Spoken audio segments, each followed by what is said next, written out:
What's up, guys? This is Cade Lamb, and this is the Fear Not, Do Right podcast.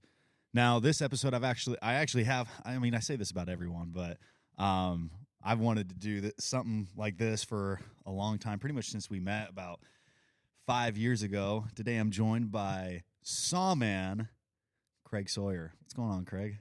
Man, there's a lot going on, and I'm so grateful for it all, really. So, Craig and I, we met a little over 5 years ago. And it was right before I joined the Army. I think that day I was going to get LASIK eye surgery, so that way I didn't have to wear glasses and look like one of those dorks with Coke bottles on. But you were doing some pretty cool stuff with my dad at the time, flying around Pinal and was that with your nonprofit? Yeah, that was a good day. We were filming for Contraland. Your dad took us up and showed us some of the stuff that he deals with as sheriff of the county, and man, it was fantastic, and a lot of that footage made it into the documentary Contraland to inform people on what's going on with the child trafficking here in the United States and what law enforcement are dealing with and the whole thing. So your father's been a friend and an ally to me from the beginning. So that's been really cool.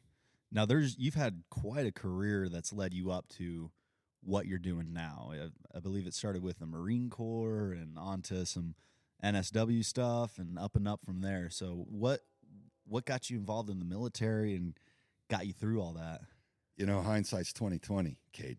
And I look back, and without trying to freak my friends and family out with all this spiritual talk, I genuinely look back now, and with my mission being exposing and countering child trafficking on the biggest scale that I can, I see that my life's journey was the most brilliantly designed training and preparation for what I'm doing now. So the discipline and the culture of the Marine Corps of honor, death before dishonor. Cade, I'm disappointed to see that so many institutions do not have that ethos now. They don't. And in the Marine Corps, it was made very clear to us that we were to refuse to obey any unlawful order. So any order that goes against our Constitution, the Constitution is the supreme law of our land, we are not to carry that out.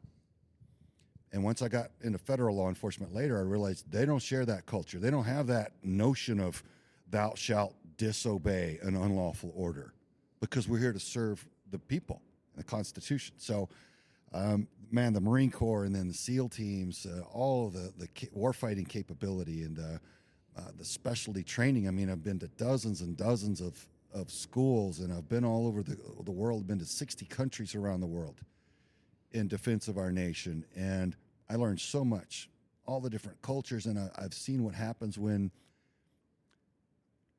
man has too much power over others for too long, how it inevitably turns tyrannical. Absolute power corrupts absolutely. We know that. We've seen that.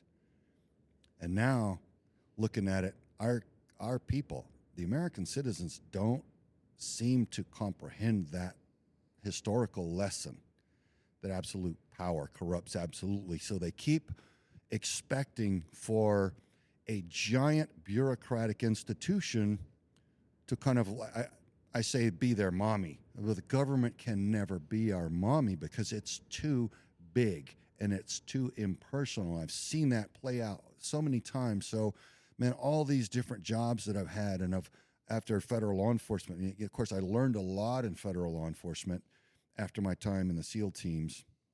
And one of the biggest lessons I learned there, I saw how what people refer to as the deep state now, the corrupt within the federal system who benefit from the dysfunctional way that it is, the status quo.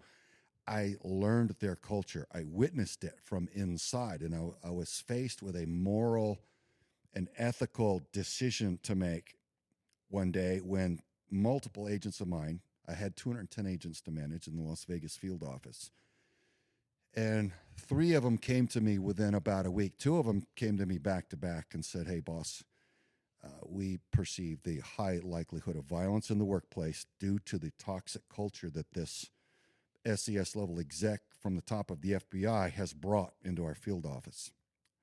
And because they'd put him in charge of our Las Vegas Federal Air Marshal field office after he was either forced to retire or run out of the FBI. So the decision was to either maintain my ethical and moral character and standards or become a bureaucratic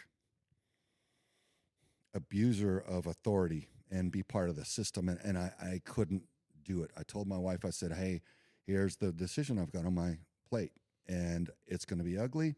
I'm probably going to have to walk away from my job at some point. And she said, bless her heart for having this character. She said, Craig, I'd rather live with you in a dumpster being who you are, the man that you are, than live in a mansion with you turning into one of them. I said, you are a godly woman. I'm thankful for you. Brace for impact. I'm about to swat a hornet's nest, but it's what is before me. It's on my plate to do. And so I did, with predictable results. So I went through about 5 different entities that are supposed to provide protection for a national security whistleblower, all of whom failed. And looking back on it, years later, Scott Block, head of the OSC, Office of Special Counsel, was sentenced to 10 years in prison for his corruption. The entire Merit Systems Protection Board, well, no wonder they didn't help. They were all corrupt. The Inspector General of ICE at the time, whom the air marshals fell under, no wonder he didn't help. He called the crook and said, Craig Sawyer just reported your management. So he was allowed to retaliate against me and terrorize my family to the point to where I pitched in my resignation and walked away to rescue my family from an FBI terrorist campaign against my family. This guy was using his wife's FBI agents. His wife was the SAC of the Las Vegas FBI field office.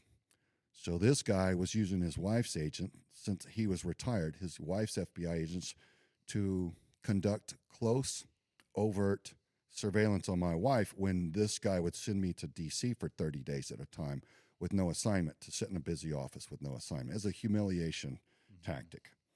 And she had postpartum depression. She'd just given birth to our son, Caden.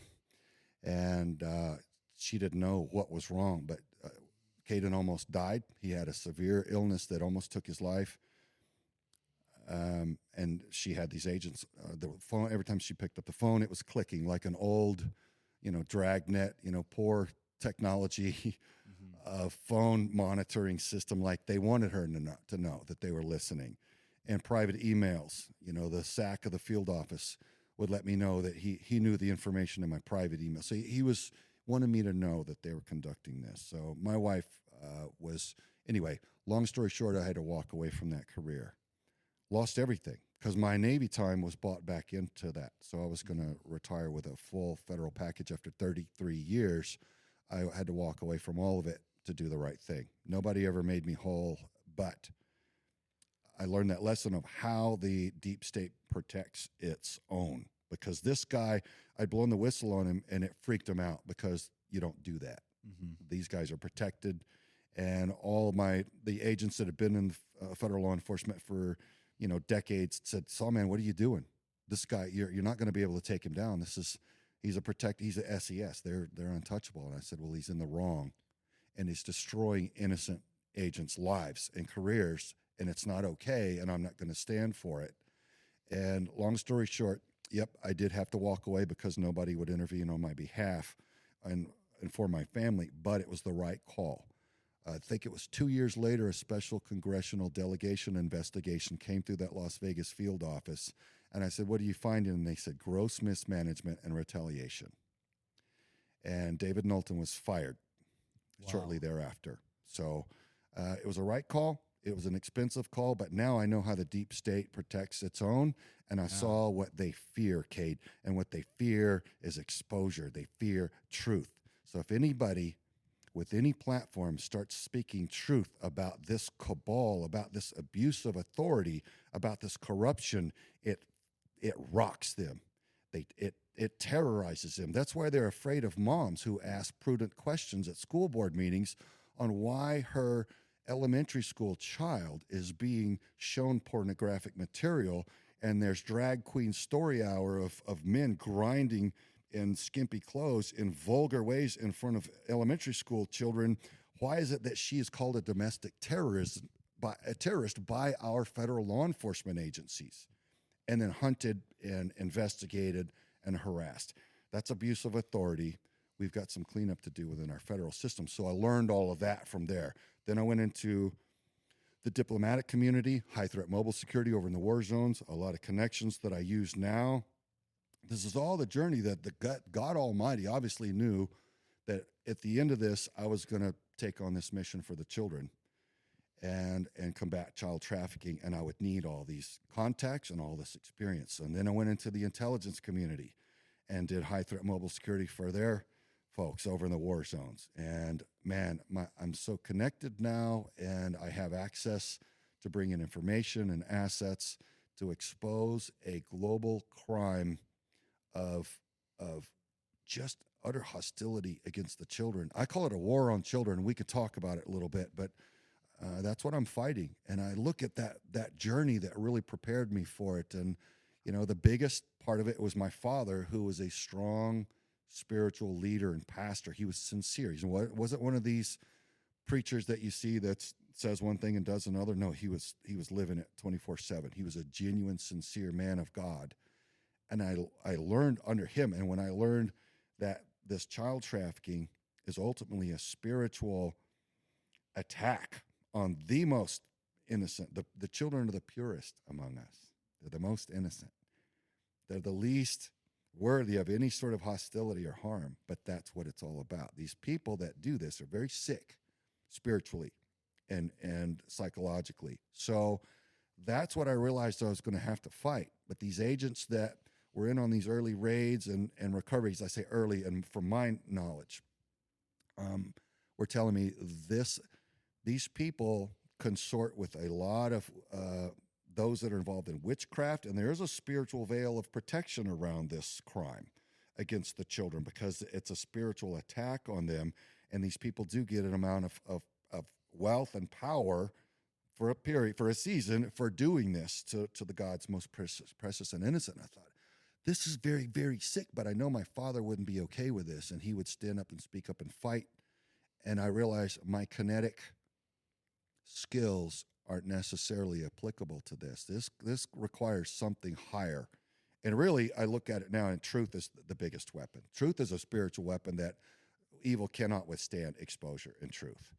And that's why in the Federal Air Marshal Service, those deep state crooks, they were fearful whenever they were exposed. I think any evil, it gets fearful when bold right fighters fear not and do right. That's why when I met your father and he had a patch in his truck or something, and he goes, "Yes, this is my campaign." I said, "Brother, that's biblical. That's from the kingdom of heaven. God has not given us a spirit of fear, right? That doesn't come from him. That's from somewhere else.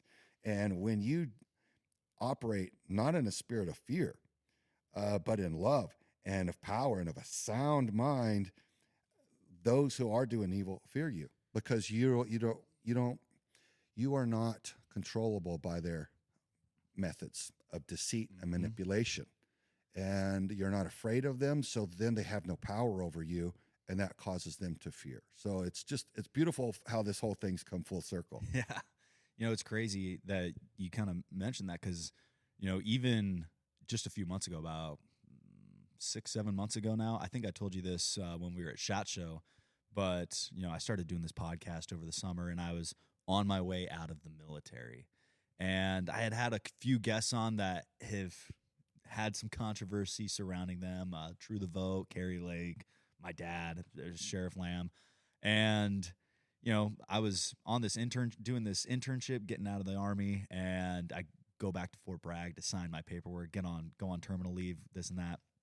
And I wasn't involved in the meeting, but luckily one of my buddies had my back who was there, and he's like, "Hey man, you need to get a burner phone. You need to do something because right now you're under investigation of the FBI, and they're denying all your leave. They're keeping you here on Fort Bragg until your contract's up. Then you can leave. But you're not going anywhere, dude, because you're getting investigated for domestic terrorism and violent extremism because of your podcast.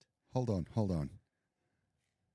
Cade Lamb, son of a Christian, patriotic sheriff, whom I know to be a good man, unless there's something I don't know of. Everything I've seen about him and felt from him and those that know him is nothing but good. Here you are, clean, straight shooting, straight speaking son. You go off to serve in our military because those who love enough defend. Those who love enough protect. You go off to serve our nation, not just at the basic level, but in special forces. You strive to something higher. You go through training that's more difficult, qualification that's more difficult, so that you can defend and protect at a higher level. You start a podcast, and you're under investigation now by our federal law enforcement. All right, then let me know this, Cade. What heinous thing have you done? What threat have you made to the innocent citizens that would cause the FBI to investigate you? I would say it's a two-part thing. One would be, like you said, exposing, not necessarily exposing, but delivering truth, right? There's so many people out there that are subject matter experts in a myriad of different fields that have truth to bring out to light. And not only that, but equipping people with truth to make it actionable, to give action to, I have like a little elevator speech for the podcast, and it's, when if case like Kevin O'Leary or Mark Hughes, it's just some big investor were like, hey, we want to give you money for your show, right? And it's the premise is to provide practical, kinetic solutions to complex social and political issues in order to enable a more autonomous and independent American people. Okay, now I see. So, it was only a few. I think I had only done like 10 episodes at the time, and I was very careful. You know how it is, active duty. You have to be very particular about what you say, especially when it comes to politics and things like that. But made sure all the I's were dotted, T's were crossed. Nothing was going to be out of pocket, and yet here I was, and it was like, what in? And there's I can speculate about different things, whether it was my association with my dad and some of his associates, and that group that that's operating in the black and the gray and the parts that they don't want us to know about, trying to put a squeeze on him or me or whoever it was. But at the end of the day, I was seeing that firsthand, just like you were saying. Wow. It's disappointing. I wish I could say it's surprising to me, but it's no longer surprising because I've seen it so frequently, and it's so pervasive now. But any agent that is investigating an American patriot who is no physical threat to any citizen, in fact, quite the contrary, a protector, has to ask him or herself, what the heck am I doing?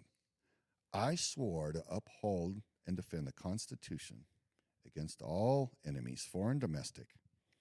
And here I am. At some point in my career, I'm investigating an American patriot who's speaking truth and giving the American citizens practical tools to reverse the corruption, the destructive corruption in our nation.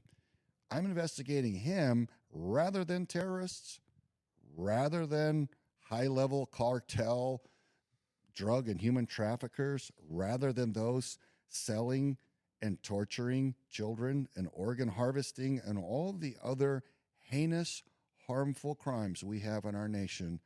I've been reduced by my agency or bureau to investigate someone who's trying to be part of the solution. Oh my God, what have I been reduced to doing with my life? And that's why I think we see so many people walking away from the FBI in deep disgust and disappointment because that's not what they signed up for. I'm really not too mad about it because I think I made about $8 off of them listening to the podcast, trying to investigate it. Did you see, I mean, you've been in more or less, you've been employed by the federal government for, like you said, close to 33 years, starting with the Marine Corps. What year did you enlist? It was in 82. 82. That I enlisted, yeah. Now, have you seen I mean, obviously, you've had to have seen the change going from Marines in 80s to when did you switch over to the Navy? I went to the Navy in 86. Okay. And as far as your time in the Navy, what did you spend any time in fleet, or did you just go straight to the teams? No, I went in specifically to go to the SEAL teams. I was going to go to the Force Recon in the Marines, and they didn't have any budget or political backing or mission then. In fact, they were looking at maybe decommissioning the Force Recon unit because they actually there just was no did backing. that. Oh, did they? Okay. Yeah, they actually just did that recently. They got rid of all the like scout snipers and such. Well, the bureaucrats have wanted to get rid of the A-10 Warthog and the sniper programs after every conflict. In their foolishness, the staple, the mainstay, the most proven, assets that we have in the military, they tend to want to get rid of because I don't know why, but they don't understand it. Or worse, they do understand it and they want to do the harm by removing those. But anyway, that's no surprise. So how long were you in the SEALs before you had Tier 1 aspirations? Well, I wasn't even in the SEAL teams yet before I really wished I could go to DevGru. I was going through A school. It was a highly technical missiles school up in Great Lakes near Chicago. And going to school all day and up half the night doing page-long math equations as fast as I could, trading calculus and all this stuff. You learn pneumatic and electronic and synchros and servos and hydraulics and all the stuff that takes to run missile systems. Well, there was cramming. And a couple of the other guys that I was on a swim team with would share stories with that they knew about the SEALs, and they're like, yeah, SEAL Team 6, that's where all the the high level stuff happens, and blah blah blah. They call them the Jedi, like these guys, right?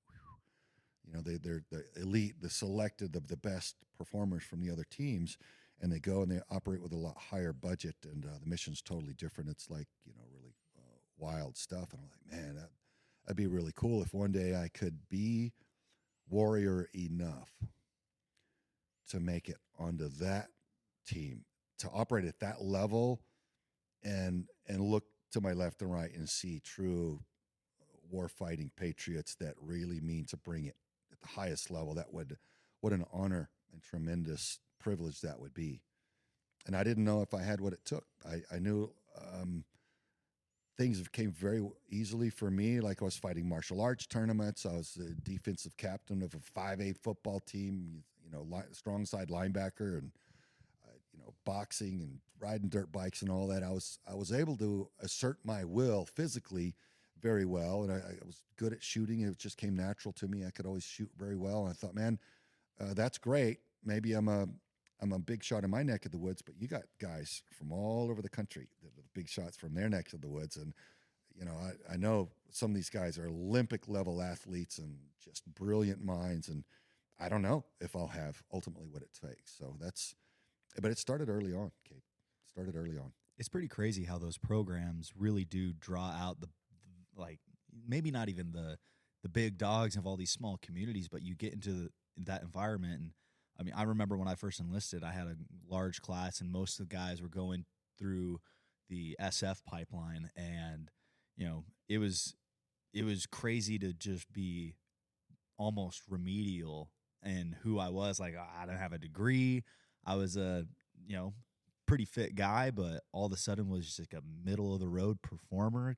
But just by comparison, you have those special operations programs, and I know now like the BUDS program is just absolutely insane as far as physicality goes, because like you said, these Olympic level athletes, dudes just instead of going to the draft, I think I'll go be a SEAL. I'll go be a Green Beret. You're like, holy crap, dude, that is like, the level that you have to perform at for those jobs, not just physically, but also mentally, is insane. I mean, most of the guys that I was with were maxing out the ASVAB scores and all the academic stuff as far as the course goes. It was insane. Yeah, when people ask me what's Spec Ops all about, I tell them it's really just you are a problem solver under adverse conditions. We are sent around the world to solve problems under adverse conditions, sometimes unthinkable conditions. And that's what we are. We go, we break the enemy's things, kill the enemy, or we retrieve things that they ought not have, according to our national security, right? That's all it is. So you have to think.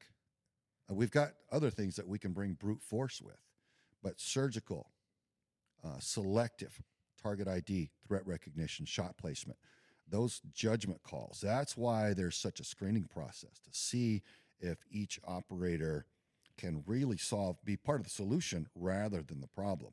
Right. Because it wouldn't do any good to fly Delta Force or SEAL Team 6 halfway around the world to rescue hostages for them only to shoot the hostages instead of the terrorists, right? So you have to, even under threat of your life or bullets flying in a room or whatever, you've got to move in there and decide who gets it and who gets passed over, like within a fraction of a second. Mm-hmm.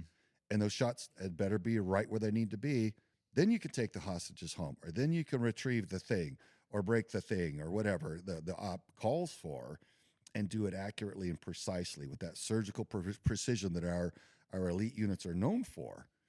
And it's really just about solving the problem. So, yeah, the physicality is because carrying the equipment to the job, the commute to work is different in the Spec Ops community than it is back here at home, I drove here in my truck, but I had the radio on, and sometimes I would have had a cup of coffee. So, driving at whatever the speed limit is on the highway, I would never exceed. I just want your father not to think I would ever exceed the speed limit. So, didn't exceed the speed limit, but if, maybe having a cup of coffee, changing the radio station, things like that, that's the typical commute to work.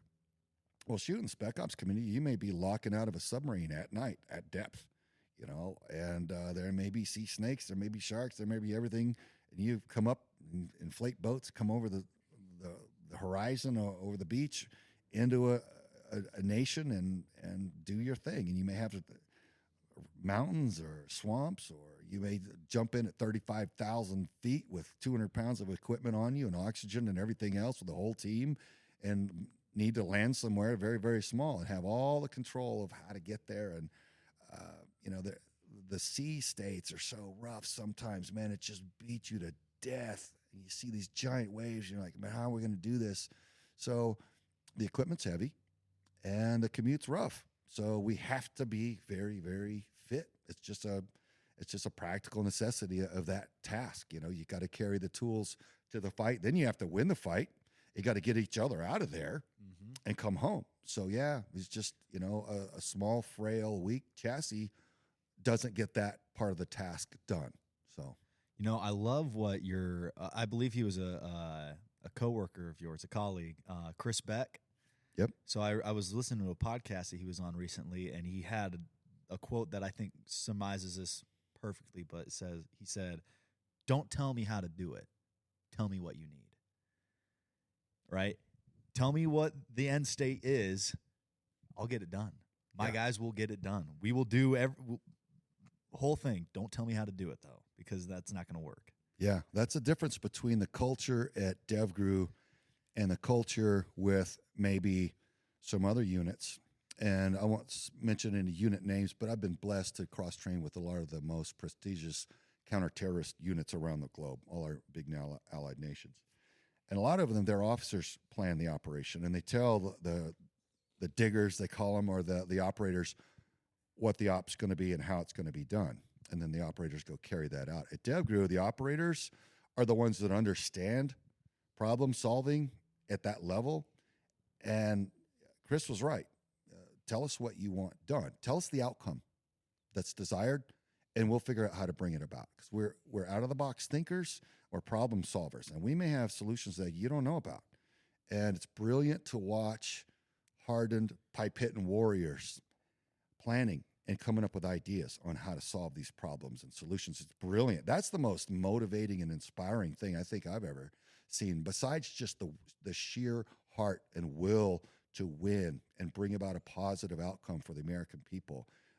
It's that clever, out-of-the-box problem-solving capability that really impressed me about a lot of the guys. And I was glad I was able to make my own contributions so that I wasn't just dead weight back there. I went hard and I earned my spot, and I'm grateful for it. And but it really is cool to see these guys and what they contribute, and they deserve a lot of credit because they sacrifice everything to be at those units and make the good things happen. So when did you end up leaving the Navy? I got out in '99 when I went into the Federal Air Marshal Service. Mama said, we starting to have babies, and so I started thinking, okay, well, I'm gone 300 days a year here as an operator, and I was at the peak of my existence there as a Tier 1 operator, and I was happy. I loved it, but I realized a lot of the guys' kids were growing up with a lot of problems because Daddy was never home.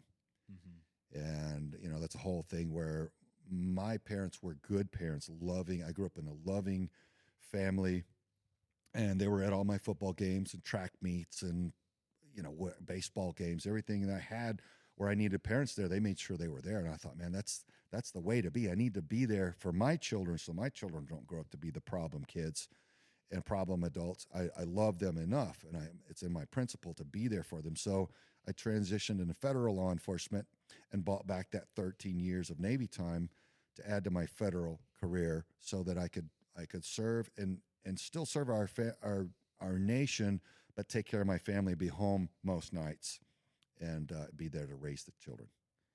Now, would you say obviously it's inherent in kind of when it comes to those who become operators are very few and far between, but the mindset that is there, how would you say that has impacted the way you operate now and what you're currently doing with Veterans for Child Rescue?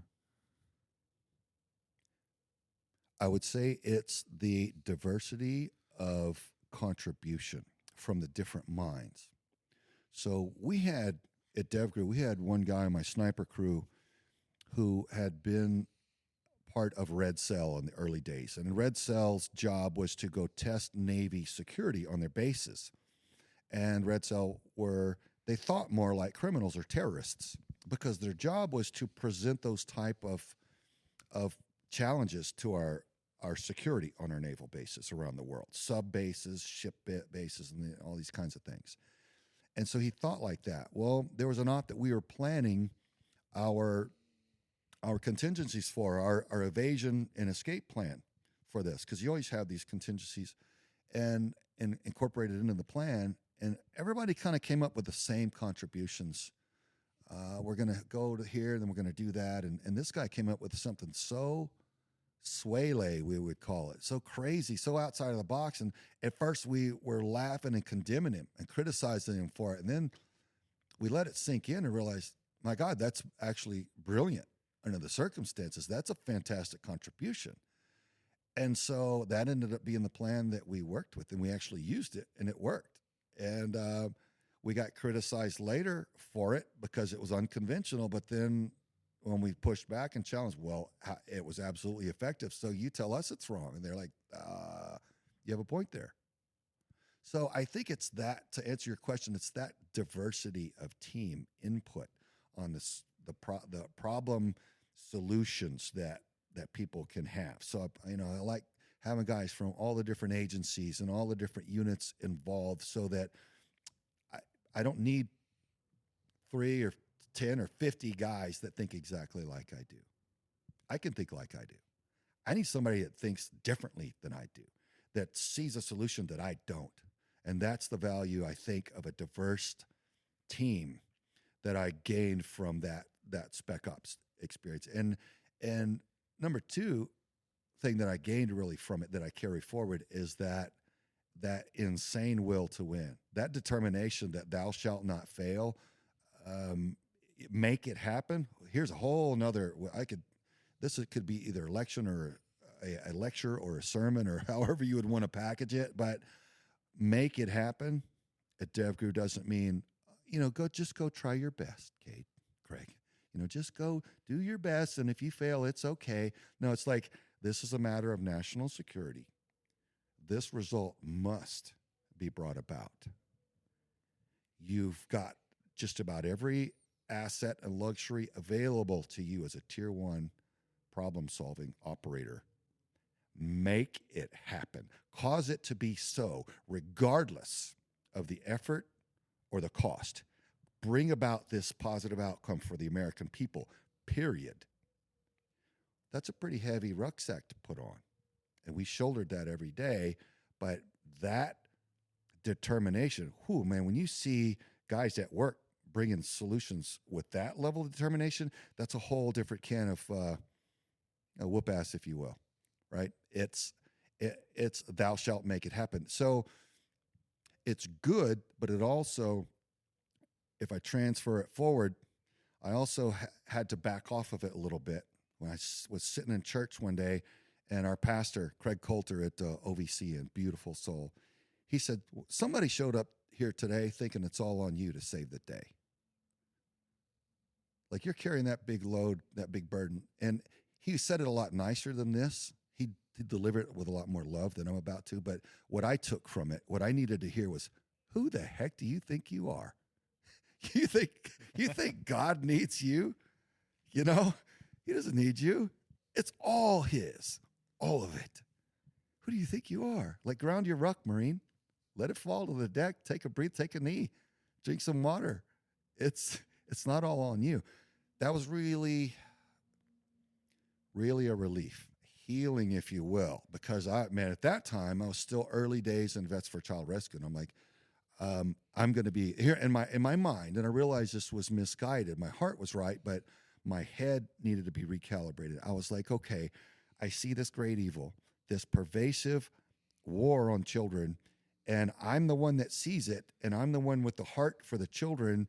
And even though it's global, the Almighty has to work through me. I have to be the warrior on the ground because I'm not afraid. I have to solve this.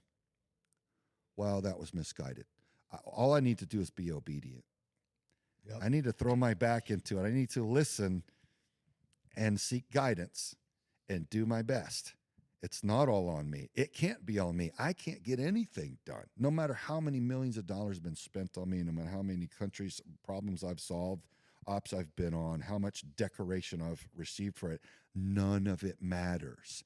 Some of the most fierce right fighters, Cade, I know, are petite females because they're tuned into the Almighty Creator. They love him back, and they see the evil, and they're not afraid, and they speak truth. And it sends a shockwave of fear and trembling into the evil ones because they're like, oh, my God, that little lady gets it. We got nothing against her. Like, God, she's a problem. Have you heard the story of the man in the rock?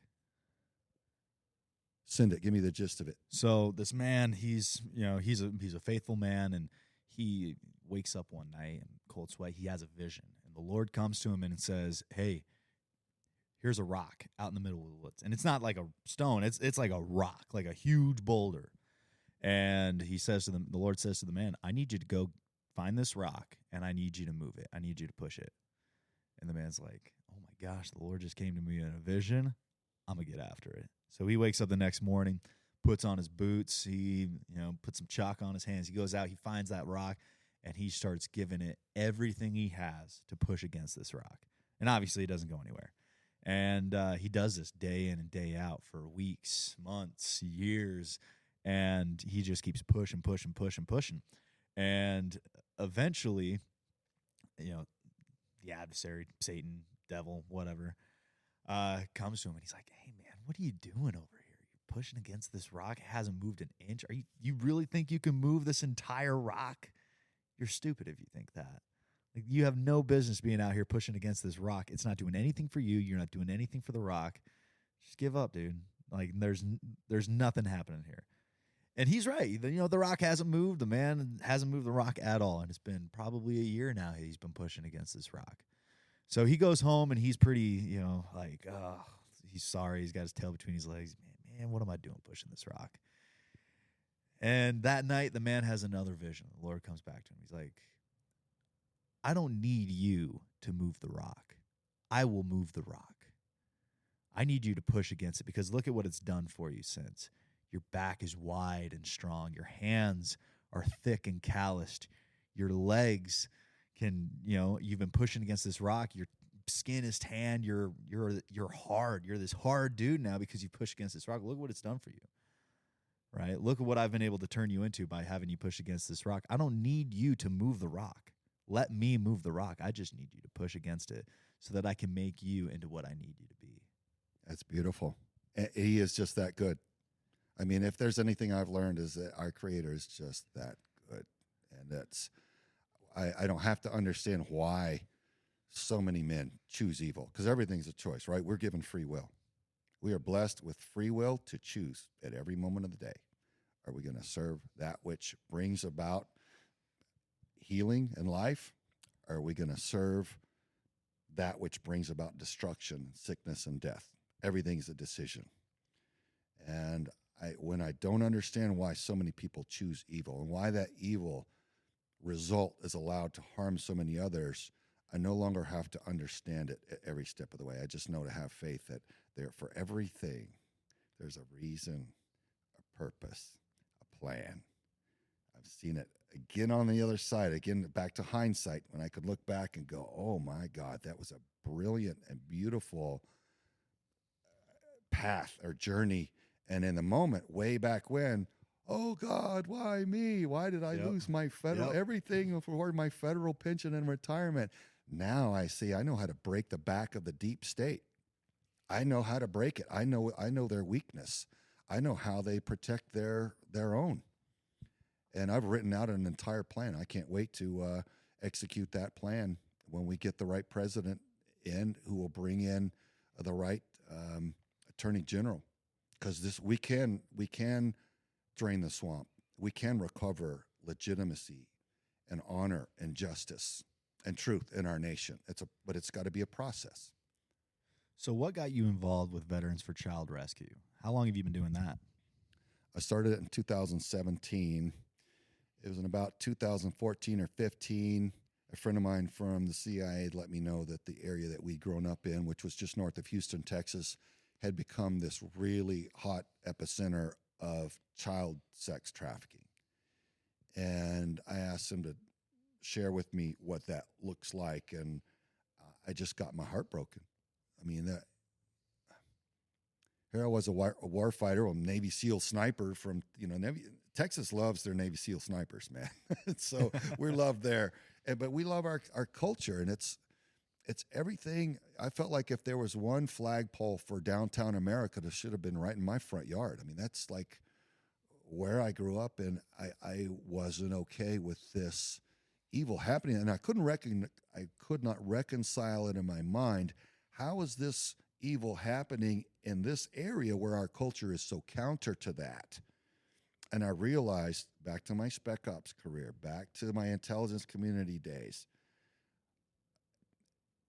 the worst thing that can happen to a covert operation, a secret operation, is to get what we call a mission compromise, meaning the locals figure out that you're there and what you're up to. Because now you got all the local populace. You got millions of people chasing you with torches and pitchforks or worse. And that's what I realized was the dynamic here. I realized that child trafficking is as pervasive as it is because it enjoys a lot of top cover. The people do not know about it. And I think once the American populace is adequately aware, Cade, of what these sickos do to our children, this cabal that is taking over the last of the power structure of planet Earth. They want complete control. They're not happy with most of the control and wealth. They want all of it, all of it. And they will never stop because really the catalyst behind them, it's demonic. It is sheerly spiritual. It is demonic. And the war on children is part of it. And I think once the populace is adequately aware of what this cabal does to children, and that's the center of their demonic culture, it's over. Then everybody would stand up and see it for what it is and say, no more. This is not going to happen on my watch. You're not doing this to children here. Not in our county, not in our district, not in our state, not in our beloved USA. Enough. And that's what I see my mission being, Kate, is to alert the people, show them the factual evidence that they need. That you can't cause them to believe when you just walk up to them on the street and give them the stats. there's too much cognitive dissonance. There's been too much conditioning of the American populace. I mean, we just seen an effort from the UN now to normalize and decriminalize child rape. Where does that come from? Well, that's demonic. That's straight from the pit of hell. I talked to the worst part of it. I'm not afraid of the cabal. I'm not afraid of the child rapists or the traffickers. None of it. The hardest part of my job is listening to the adults who only decades later are healed enough to reveal and share what the trauma did to them. Kata, you're a hardened Spec Ops veteran yourself now. I'm looking you right in the eye, and I'm telling you, this will break you to your knees, brother. It's not okay. And so if you care about people, you start to learn, wait a minute, this is a raging campaign to deeply traumatize these young souls and ruin their intended life's trajectory. Whatever they were going to do, this is going to destroy, because their perception of literally everything is changed from it. And without getting too much into the psychology and spirituality of it, it is an absolute attack, and it is horrifically destructive. And so we have to expose it. We have to inform everybody on what it is and how it got here, how it's thriving right under our noses so that we can counter it. And that's really, it's a truth campaign. And I think truth is the most powerful weapon there is in the universe. And it's what evil cannot withstand. It's darkness cannot exist in the presence of light. Yep. And truth is the same against evil. Evil cannot, Satan only has lies. He has deceit. And that's why this cabal taking over the globe, they don't say, hey, how about you sign on for the utter tyranny of global Marxism that we want? They say, no. It's democratic socialism. Doesn't that sound nice? It's for the little guy. And behind it's the big donkey kick of global Marxism, what they're really bringing. So when you're bringing tyranny, you need a lot of deceit. And that's why they've spent generations buying up all of our key institutions, and especially any media platforms. If you read the 45 communist goals from the Naked Communist, you can type it in on any search engine, folks. Just these words, 45 communist goals. And you'll pull up dozens of links, click on them, and read the list that was read before Congress. We had this information back in 1958, what our global enemies wanted to do to us. This is fifth generation warfare, in which we don't know who the enemy is. In fact, we don't even know we're under attack. They're insidiously infiltrating all of our key institutions and conditioning our society to give up our freedom without a single shot fired. That's what's going on. That's why my friend Boone Cutler and General Flynn wrote that book about fifth generation warfare, and we have to alert people to what's going on there. So this is what's happening, and it's an insidious, secret type of covert war, and the American populace has to be shaken awake and see it for what it is. That's really the bottom line. My friend, you may know her, Morgan Zeggers. She has done a lot of work with Turning Point. She has a couple podcasts, and she's very adamant about putting out truth. But one of the shows that she does, I think it's called the Freedom Records, and she's interviewed survivors of communist countries, and will draw these parallels where it's like, hey, this is if one of her first episodes was a woman who was there as a teenager for Mao's takeover of China, for the Chinese Cultural Revolution. And what is outlined in the Little Red Book, Mao's Red Book, and how it affected their youth, and what's happening now in the United States to these Gen Z kids. I never thought I'd be one of those guys. I mean, everybody says it's like, I never thought I'd be old, and think kids are stupid, but it's more than just kids are stupid, because kids are stupid. They're dumb. They have underdeveloped brains. They have terrible decision-making capabilities, but it's, we can see, at least I see, that it's more than that, and it really is, like you're saying, this indoctrination through social media influence, through just Hollywood media influence, through their peer groups, through all these things that are normalized, made okay, that are, you know, you're peer pressured because, you know, as just a normal part of the human condition, you don't like to feel bad. Yeah, no, we don't.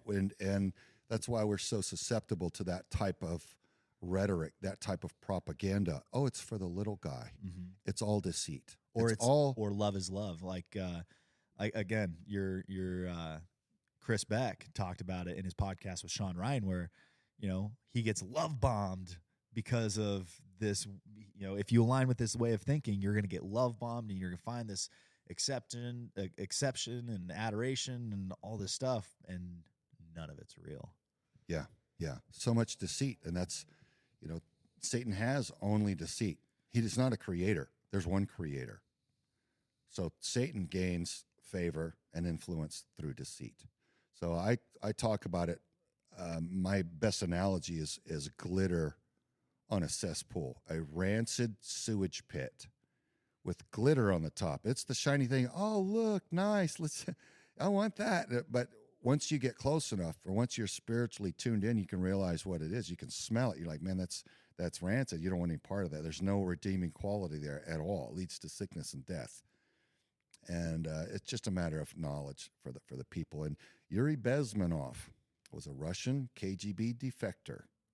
He came through Canada, tried to alert them back in, I think it was the 70s or 80s, as to this global communist campaign, this intention to take over the United States without firing a single shot, because they knew they couldn't beat us with tanks, planes, and guns, so that they were going to utilize ideological subversion to change the way Americans think, to demonize our founding fathers, to break our faith in Jesus Christ, to tear down the family unit, to tear down all the things that culturally made us insurmountable, unbeatable as an enemy. How are they going to take us over? Break down that which makes us strong. And they are doing it silently through all the corrupted institutions. And that's why right now in most of our major universities, they are peddling and pushing this global Marxist, communist, socialist idea that, oh, it's going to be a magical utopia. Just put the government in charge of literally everything from cradle to grave, and it'll just work out so magically great. But wait, in the last century, communism, Marxism, socialism has ended up in genocide campaigns of over 100 million people lined up, exterminated. Cave, I've stood in mass graves in 2 countries now. I see what happens when people are disarmed and others have too much control over them for too long. It's not healthy. And why don't people know that? Why aren't those pieces of history taught in our institutions? Our institutions have been taken over by those who are literally hostile to us. And my dilemma, I've been perplexed by, what are these people thinking? I'll ask people in news media, don't your colleagues recognize that by serving as a puppet, a mouthpiece for these global Marxists to break down the American populace and get them to vote for and accept this global Marxism, maybe under the flag of something softer, because they always sugarcoat everything. It's all deceit, it's glitter. Minor attracted person rather than child rapist, right? They change the language because then you change the thought and you can bring in your will against the people. It's all deceit. But I ask them, what are your colleagues thinking are going to happen to their family and their children and their children's children if what they say to everybody that they love out there on the air, if they get their way and we lose our freedom and liberty, what do they think is going to happen to their family and friends? Do they think they're going to be put on a rocket and sent to some magical star somewhere else? Or do they think there's some refuge for them? What's being done to everybody through our food system and these pandemics and all of the stuff that's poisoning our atmosphere and our DNA and all this? Do they think it's not going to affect them? And the answer in every single case has been they don't even consider any of that. They don't even think that far. They just want a paycheck and they want to be on TV. And I'm like, wow, my God, what utter foolishness. So we, the productive, decent citizens, have to assert ourselves to push back so that we can regain legitimacy, honor, dignity, productive, peaceful society. Because right now, evil is pushing the global elite to take over literally everything and destroy it. And are they destroying their own planet too? Are they destroying their own DNA and health too with all of this? Yes, but they're under demonic compulsion and they are not mentally well. It's self-destructive as well. They don't get it. These people are very, very sick, and we need to stop listening to them. In fact, we need to run them back out of town. Now, I know you guys have had, at Veterans for Child Rescue, you guys have actually had some pretty successful, operations in the disruption of, obviously bringing about truth, but also a little bit, not necessarily kinetic like you and I know, but, hands-on operations where you guys have been able to disrupt some of those avenues that they're either trafficking children or influencing children. Yeah, and we're grateful for it too. We've done stuff down on the border and rescued. And it was right after the Super Bowl. We went down to the southern border here in Arizona again and rescued. There was a group of 8 that we got almost immediately, and that one was a woman, seemed to be in about her 50s, and there were 2 other males that might have been over 18. The rest of them were kids. They were young. And it was 20-something degrees that night, and the wind was blowing. I had on proper kit, and I was cold. I had gloves, a hat, 2 jackets, and heavy boots, and I was like, man, that wind was just blowing right through us. They had on just like little thin jackets, and that's it. They were not adequately prepared. They wouldn't have survived the night. I don't see how they could have survived the night. Where did you guys find them? We found them down, walking just inside the border wall down in Arivaca. Really? Yeah. Wow. Yeah, and there wasn't anything within before sunup that they would have gotten to before sunup that was any sort of refuge for warmth, unless somebody effectively came in there and picked them up with a sizable vehicle or multiple vehicles. They would have died out there that night. So I spotted them with thermal imager, and we called in the Border Patrol, and they came. But even then, it took like 45 minutes to get there. Yeah, that's a pretty remote area. Yeah, and plus our law enforcement are a lot more spread out now. They don't patrol as heavily as they used to because they're not supported to. And there's other factors for it too, but yeah, we'll do things like that. We'll go up in the mountains and do recon where we'll spot with long range optics and call in groups that are bringing in children to Border Patrol, and we'll run sting operations with federal and local law enforcement in different states around the country, especially in places where they think they're protected, and other places where it's a hotbed for it and they think nobody dares enforce the law. So those are the places that's the most fun for us to start, look at what we got here. Here's an active duty federal agent. Look at here. Here's a guy who's a high-level elder in the Mormon church and very well connected. Here's somebody who's an active Army recruiter. That was painful. I got to admit, that one was painful for me. I was like, man, what were you thinking? And I'll ask a lot of these predators, do you have children? And would you want this done to them? Like, whatever you were coming here to do, would you want that done to your own child? Would you want it done to you if you were that child? And there's some contemplation to consider, right? So, we've had illegal aliens and every walk of life come into our stings, and 100% conviction rate. We don't care who they are. I don't care about title or rank or party or anything. If you're coming for a child, you need to get put in a box because it's not okay. And we need to enforce the law. The children are worthy of protection. And the nature of these discussions are just vulgar and abusive and sickening. These are some very sick minds. And you can't tell by looking at them. And you can't judge a book by its cover. Evil manifests itself from the inside, through the heart of man, if you will, and it's an individual thing. Where would you say is, or rather, what is providing the logistical support for trafficking these children? Is most of it coming through the border? Is it, how heavily supported is it on the United States side of things? Because I know the cartel is, it's the cartel. They're doing bad stuff. Are most of, if not all, children being trafficked into the United States doing that through the cartels? No, not at all. Now, it's gone pretty much viral since we've abandoned our border security in the last 2 years. It's been bad for quite a while now, but it's virtually unchecked now. And so, yeah, the cartel are making a lot of money moving children into the United States. But I don't blame them. Yeah, are they doing harm? Are they doing evil? Yes. But we have a national defense. We have a commander-in-chief who's responsible for looking after our nation and our people. And the fact that that's being allowed to be brought in, and the fact that we're seeing aircraft and buses take unaccompanied minors and move them covertly deep into our nation, all different states, is highly concerning.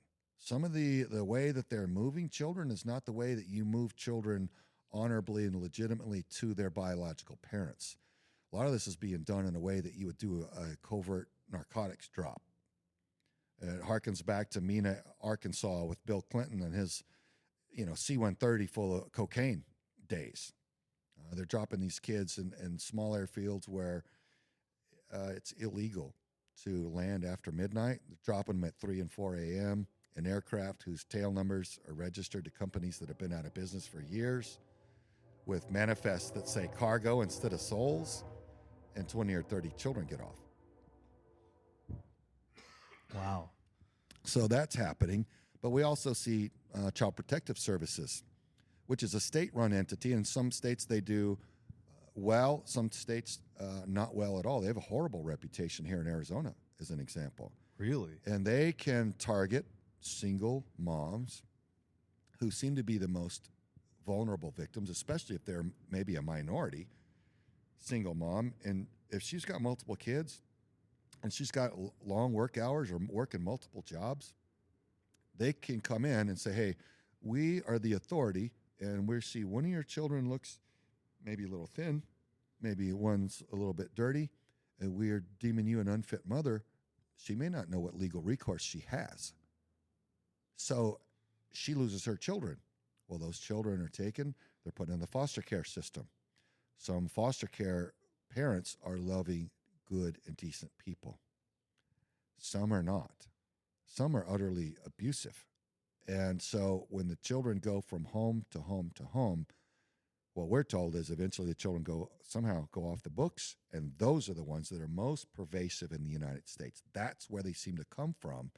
Now, they also take runaways, because the predators know where runaways go, because they need, food, shelter, water, and transportation. So they go to those places and they bring them into their groups.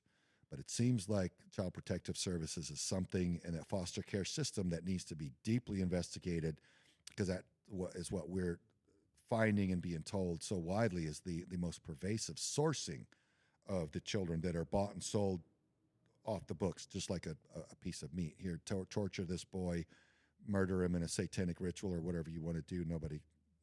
He's off the books. He came in across the border off the books. We took him, and he's no longer on record. Or he's been the product of a baby farm where illegal aliens are brought in here, or others that have been captured or kidnapped or taken and kept in privacy and bred, and just like a baby mill. And they'll take these babies and do sick things with them. And this is happening in the United States? Yes, sir. Oh my gosh. Have you guys been able to uncover any mills like that? Yes. In certain cases, we know different factual evidence, but we're working on several cases right now that we're digging. And when the evidence is there, some of these cases take years to bring about, because you want the convictions to be absolutely thorough and stick, and meaningful sentences coming from it. Right. And sometimes they lead off to goat trails that, like, oh my God, this one leads to like 10 others, and there's a timing thing to it. But I'll just say we are digging and we are expanding with what we're doing. I know my dad, he tells us all the time, and I'm sure he's seen worse. I mean, it's Pinal County, you have the I-8 and I-10, and, it's that kind of first stop from the border. But he tells about this woman that they picked up one time, and she had a bag of pills. And, usually anybody that's being trafficked or trafficking, and they have a bag of pills, it's more than likely fentanyl. But it wasn't fentanyl. She had a bag full of Plan B, morning after pills, because for her to even just get trafficked, come into the United States, she knew she was going to be raped repeatedly and multiple times by multiple people, just from getting from point A to B to C to D to, and just bounced around until she could get to the United States. Is there it's kind of sounds like there's a, very subversive but intricate network that supports, the abuse of these children and these women. Oh yeah, there's so many people benefiting from it. Another way is in the intelligence community, if you will, politically speaking. Let's look back to, and we expose this pretty heavily in our documentary Contraland, Jeffrey Epstein and Ghislaine Maxwell. Who were they? What were they really doing? Why were they so closely tied to the intelligence community? Well, what they were running was called a brownstoning operation in the intel community. It was a collection operation and a leveraging operation. So they put on these parties at islands, mansions, resorts, where the whole place is wired with covert cameras. And they'll target corporate owners, influencers, elected officials, and they'll invite them to these parties for the elite, the who's who, and it's territory that they control. And so the participants, the guests, if you will, at these parties and resorts and mansions feel like they can do whatever they want. And that's the culture that's shown to them there. There's every manner of hookers and blow and whatever these people are into. And a lot of these people are scumbags. And they'll follow their nose and end up in upstairs bedroom with a small boy or girl doing whatever they do. Well, it's all on video. And now, once they've done that, that video is held over them by whoever is in possession of it. And the elected official answers to them instead of me and you, the voting taxpayer. So in so many cases, when somebody says, oh, I'm going to run on this one ticket or this agenda, and they get to D.C. and they do the complete opposite, they're compromised. They're probably on video raping a small boy or girl or numerous, who knows what. But there's a lot of that. So with that political leverage, this cabal can get whatever they want. They can get their hostile agenda against the American people voted through because they've got so many of these scumbags, I'll call them, who with no moral integrity or standard, who know not to get involved in any of this blackmailing activity. Well, they're compromised. They can't serve us anymore. So our enemy's getting everything that they want through these manipulation and leveraging tactics. So that's another thing. So the children are being harmed in that way as well. And then there's other medical stuff. There's organ harvesting and other medical stuff that they're doing that I don't want to talk about anything too much without the factual evidence to present publicly, but there are other medical things that they're doing with the DNA and offspring and the benefits to the donor, if you will, or the client. So it's all dark. It's straight from the pit of hell. It's dysfunction, but these people are chasing things, and it's all capitalized on as leverage by those running this cabal, running the show, if you will. And it's all bad for the children, though. My thing is, you know what? If as grown adults, I don't care if you want to beat each other to death in your bedrooms, as long as I'm not made to pay for it, and as long as you're not hunting my children or harming the innocent, it's really none of my business. I genuinely don't care. But don't force it on me and don't start hunting and snatching or breeding children to destroy through it, because then it makes it our business. Because I believe morally we all have the responsibility to defend the defenseless, to protect the innocent and precious and pure little children. Well, and you want to talk about, I mean, your entire career was focused on national security, no fail missions. And yet here we are. What is the most integral part of our nation and national security is the next generation and how they're influenced, and the next generation and what they're going to be brought up in, and the environment that is created to support, like, you know, because like it is now, like we're seeing, it's, you kind of saw, I mean, really in the last 20 years, how there's been, it's funny how you go from, if you work it back from like Epstein's Island, and you're like, oh, if that's true, what else is true?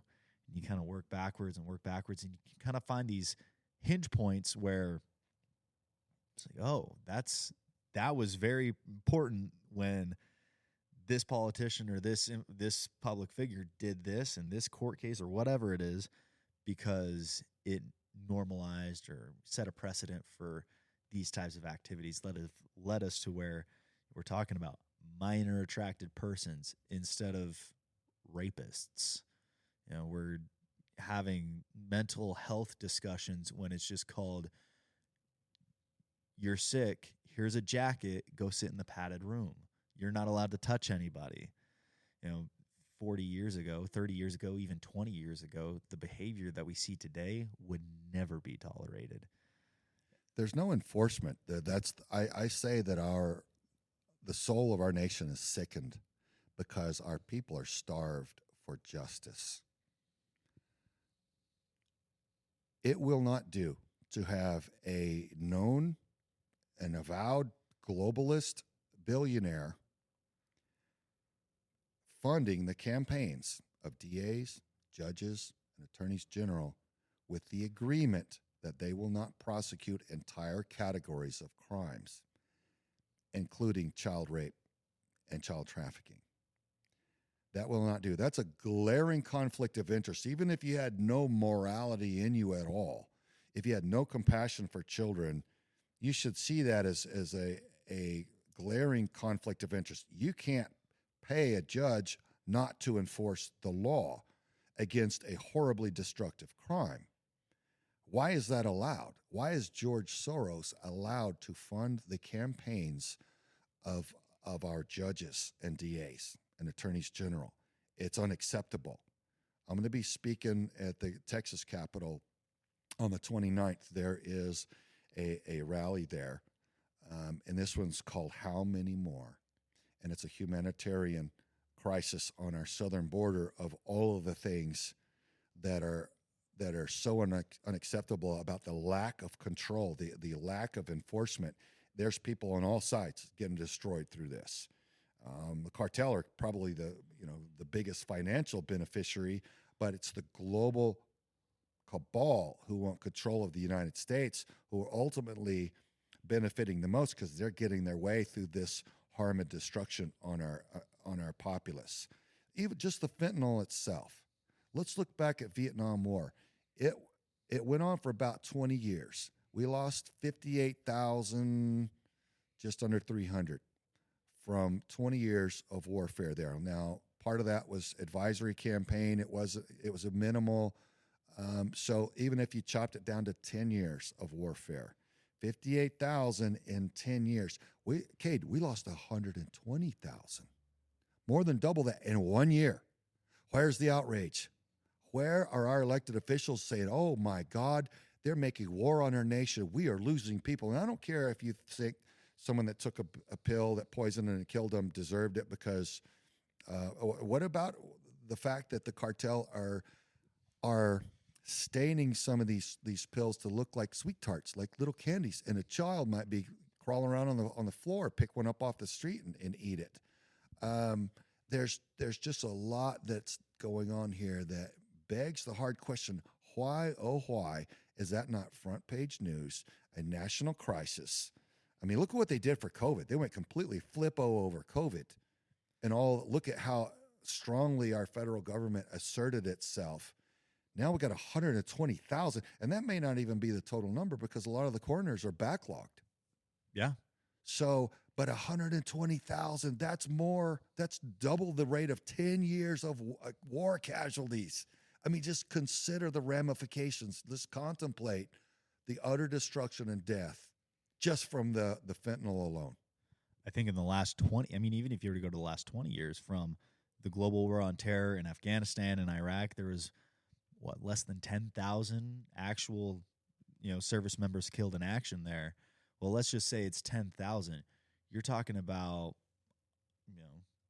thousands of times the casualty rate in Iraq and Afghanistan happening in every corner of America, and it's not just something that's happening in these border states. Arizona obviously sees a lot of it, New Mexico, Texas, but that's just where it's coming in at. That's just the mouth of it.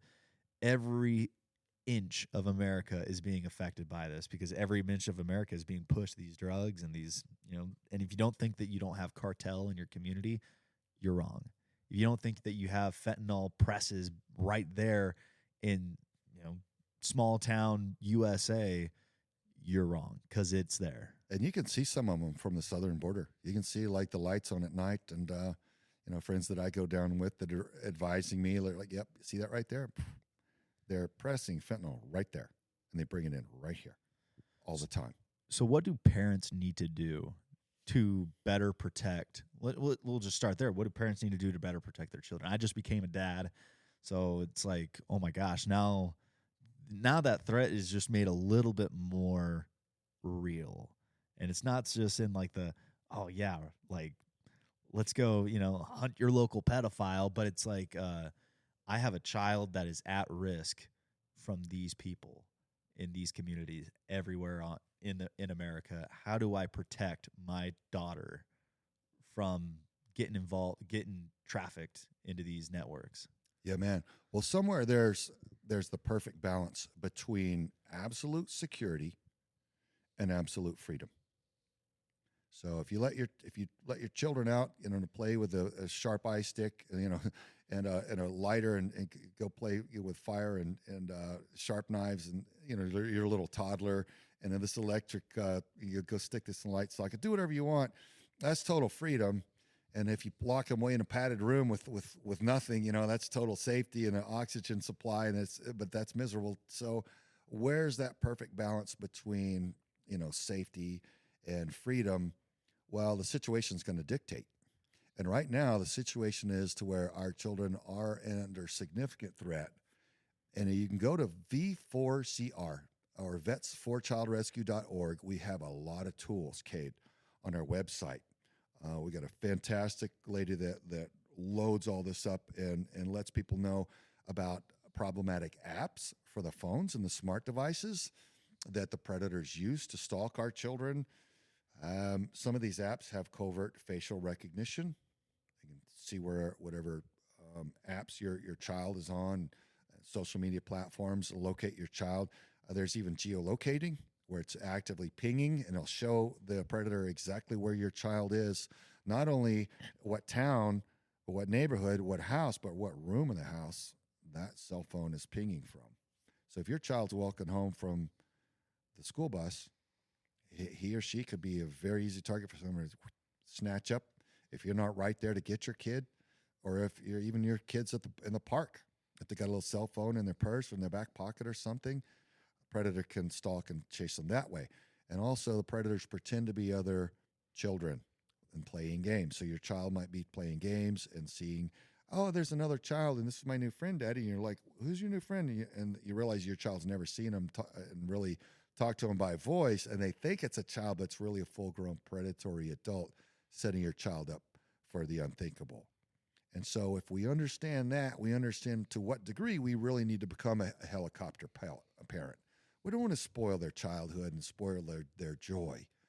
We want them to feel safe and happy and play and just learn and develop in that healthy environment, but we want them to survive to get to 18 or 21 and start their productive life from a well-grounded, secure place. Like I had the ability to start. So those tools on there are good. We do need to get involved in our political process. We, the decent people, cannot forfeit anymore and take a knee and say, "Oh, I don't like politics. It's too contentious. It's nasty, and I don't want to be involved." Guess what? We're losing. Our enemy is taking everything. We are losing everything, and the things that they are passing are unthinkable. It's like, holy cow! I never thought an American, no matter how dark or deranged, would vote for some of the things that are being pushed into place now. We can't sit back any longer. We not only do we have to move the ball back a little bit, if you use a football analogy, we need to ram the football back all the way back into the enemy's end zone and say no more and cripple their ability to run a ball back upfield against us in the future, because they are unrelenting. Evil does not relent or yield to mild suggestion. It only knows force. It only responds to force, and that's why it's biblical. Even the good Lord Jesus was capable of fashioning a whip, flipping over the money changers' tables when they were committing abominations in the temple, and chase them out. That is righteous. That is holy. That is legitimate. That's how we are to be when pushed to it. But generally speaking, we have to speak truth, assert ourselves, we have to vote, and we have to take control the way our founding fathers intended and set this country up to run. And so by staying home, not voting, being silent, being bullied into silence through political correctness, which is another weapon, it's a psychological weapon against us in fifth generation warfare, to silence us, to keep us from saying, wait a minute, that's not a minor attractive person, that's a child rapist.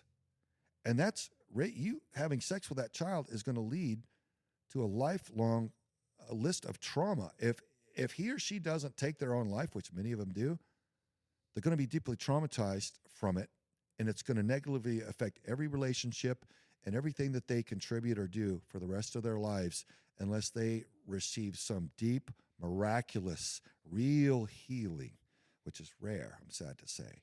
So all of this, we have to overcome all of it. So the tools on the website, Kate, are good. I would encourage anybody to start with watching our documentary, Contraland. You can watch it for free as a good faith public service alert at contralandmovie.com. And we encourage you not only to watch it, but share it with everybody you care about to empower them, because we all deserve to know. And then just keep a watch on your children. Let them know, like my father did. I didn't feel like my father tormented or terrorized me by saying, hey, son, we're at the movie theater. If you're going to go to the restroom by yourself, just realize there are men out there that are not good, and they would take you and harm you if they could. So just be aware and just have your little head on swivel. And there are weirdos in this world, and so give them a level of situational awareness where they kind of have their little heads on swivel when they're out in public and when they're online. That we know what apps are problematic, and that the children know that their little friends may be predators, and to protect themselves in whatever way that we can. I thought it was interesting how you said it really falls in between that level of absolute safety and absolute freedom. And there is a word for that middle ground. It's called discipline. And, if there's anything that's lacking, I know there's a ton of people within the soft community and within any community that's promoting like strong values. The number one is always discipline, because it's the number one thing that we lack today.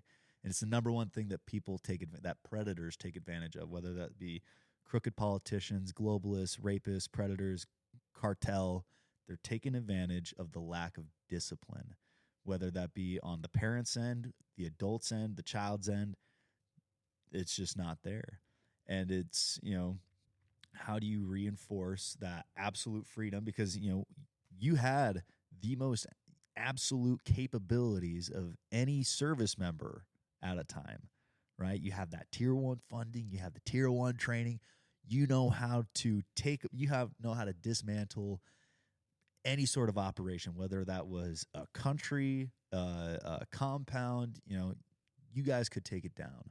So you have the absolute freedom and the absolute capability to do harm or to do whatever you want, right? Let's be real. If there was a rogue SEAL team out there, which there was with some of the Red Cell guys, it's like, what is there really that can stop them? Not a whole lot when it comes to that absolute freedom. But on the opposite end, where is the absolute safety? Well, that's, that tyrannical, you shall not do X, Y, and Z. Here's exactly how you're going to do it. And here are all of the bounds, but we're just going to put you in chains. And then, that's how you operate. But it's that level of discipline where you're like, I don't need chains on me. I know what's good and right. I don't need chains on me because I also know that the absolute freedom aspect, I know what bounds I need to stay in. I know how to control myself. I know how to control my emotions. I know how to control these aspects of my life. So that way it isn't a matter of, it's not this metronome going left to right of freedom to safety, but it's right there in the middle to where we can control our destinies and we can have that positive impact, not just in our own lives, but in the lives of those around us. As a parent, my daughter, like, hey, listen, you got to listen to me. You can do whatever you want. Just listen to me. She's 2. Stay in the yard. Like, how about that? Just stay in the yard. We're going to start there. You can do whatever you want in the yard. Just stay in the yard. Right. And it's been, she's 2, so it's very the development is ongoing, but it's, at least that's where I've been starting at is, okay, I'm just going to, like, how do I provide the support and infrastructure for this child to develop and, like you said, have that situational awareness and be able to rationalize and navigate that very, very dangerous shark tank that everyone is in now. Yeah. I think too many people mistake discipline for just blind punishment. And it's not. Discipline is teaching. And there are rules. That's biblical.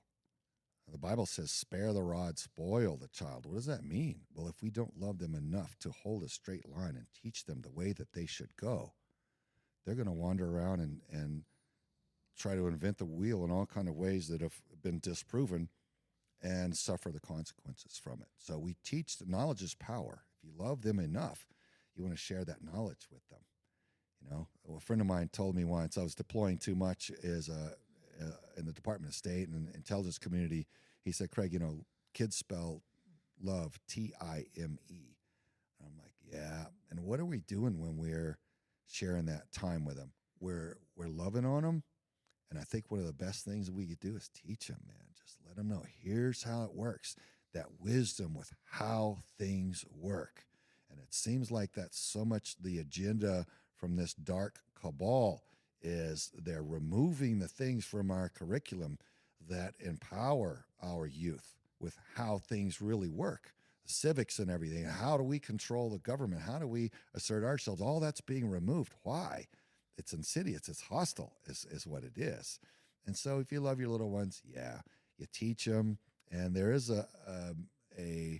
there's a beauty to holding a firm line on things, because that's another thing psychologically. Children want to know where their boundaries are, and they feel secure when those boundaries are enforced and absolute, because it means something. A buddy of mine grew up 2 doors down. His father wasn't allowed to discipline the last boy, he was my age, and the parents ended up getting a divorce over it. The father, who was an Air Force veteran, ended up leaving, and the boy grew up without any discipline. His mom let him have literally anything he wanted and do anything he wanted.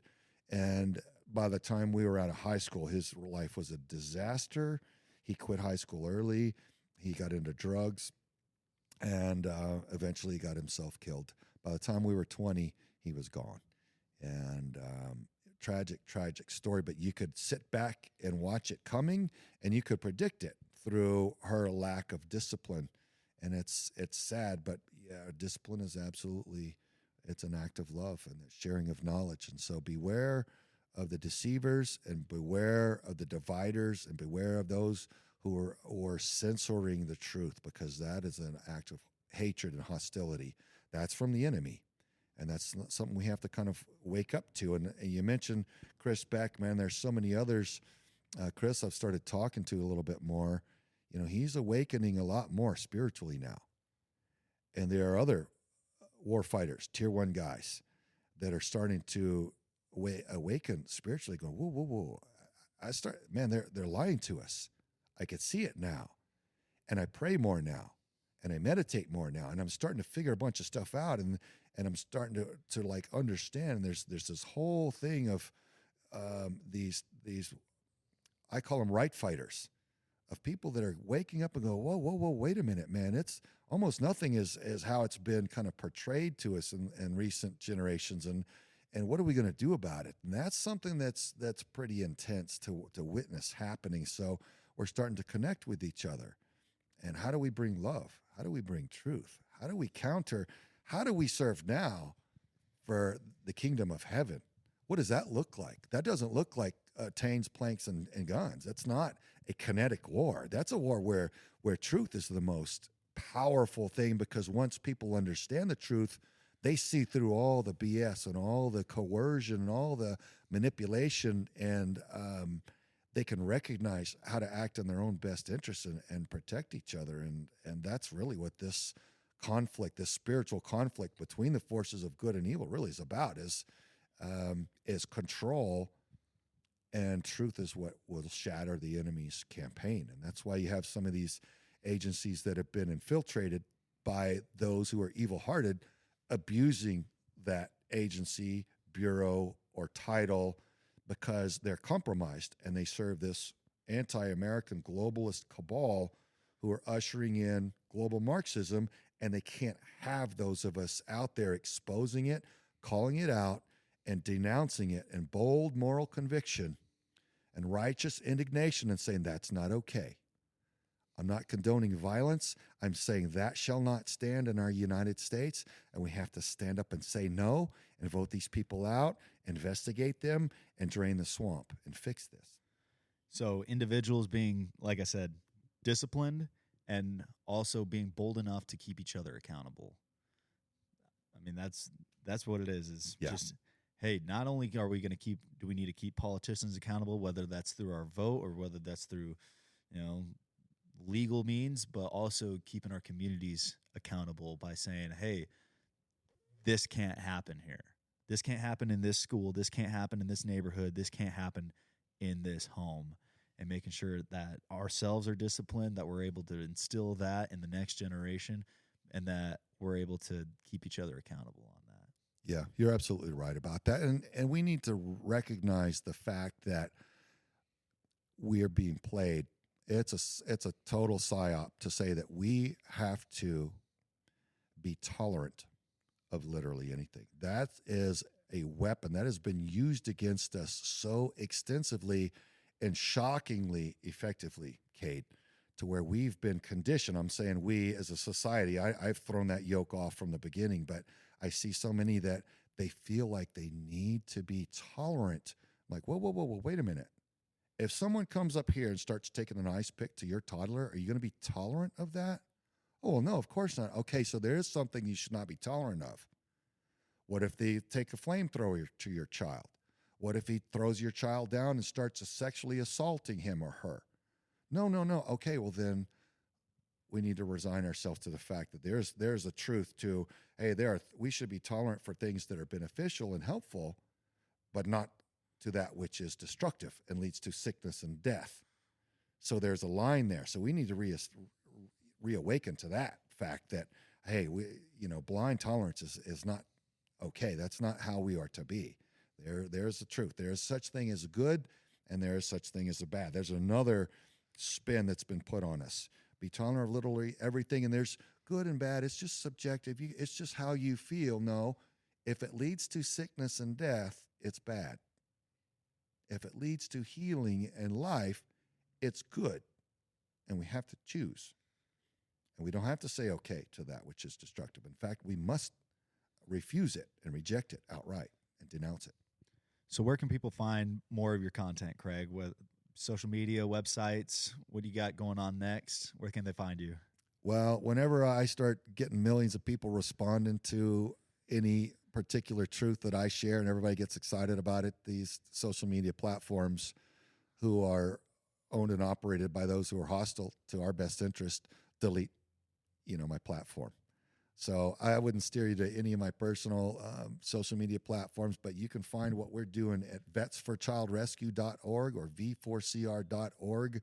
We have so many links there. We've got a link to our radio show and our TV show and Contraland there, and our operations, all of our arrests, the tools to protect yourself and your children, and much, much more. Law enforcement allies, and just it's a wealth of knowledge and information and networking there at the website. Awesome. Well, you heard them, folks. And I want to thank all you guys for tuning into this podcast. If you want to support the show, go to fearnotdoright.com. You can pick up merch. You can listen to the show. And if you want to, and tell all your friends, we're on social media at fearnotdoright. And you can get that merch at fearnotdoright.com. And until next time, do just that. Fear not and do right.